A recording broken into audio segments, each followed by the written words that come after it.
තියෙන මේ බස් එක විකුණන්න. මොකද ඒකෝ දැන් මාස ගාණක් තිස්සේ බලන් ඉන්න මේකට මේ ට්‍රිප් එකක් සෙට් වෙන්නේ නැහැ. ඉතින් මම මේක මගේ යාළුවෙක්ට විකුණනවා. මොකද ඒකෝ මගෙන් එක්කෙනෙක් ඉල්ල හිටියා ඉස්සෙල්ලම ඉඳන් මේ බස් එක මේක මාර ලස්සනයි කියලා. ඉතින් ලස්සන වුණාට මට නම් හරියට සෙට් වුණේ නැහැ. මොකද දන්නේ. ඉතින් මම බැලුවේ ගයිස් කඩයක් කරන්න. මේක විකුණලා කඩයක් කරන්න. ඉතින් මං අතර මාමා කෙනෙක් ඉන්නවා. එයාගේ කඩේ මට දෙන්නම් කිව්වා. ලක්ෂ 10කට. ඉතින් ලොකු කඩයක් හොඳ කඩයක් ඕන දෙයක් විකුණන්නත් ඇයි. මගේ පොඩි අදහසක් තියෙනවා ඒක ගන්න මේක විකුණන්නේ කාටද කියලා මම මේ කල්පනා කරේ. එයාගේ නම ෆෝන් නම්බර් එක ඇති බලමු. මේටි සඳුන් අපි සඳුන්ට කෝල් එකක් කරගෙන මේක එයාට දෙමු.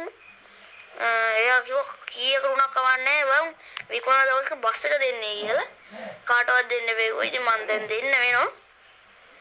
හරි ඉතින් අපි සඳුන්ට කෝල් එකක් කරන් බලමු.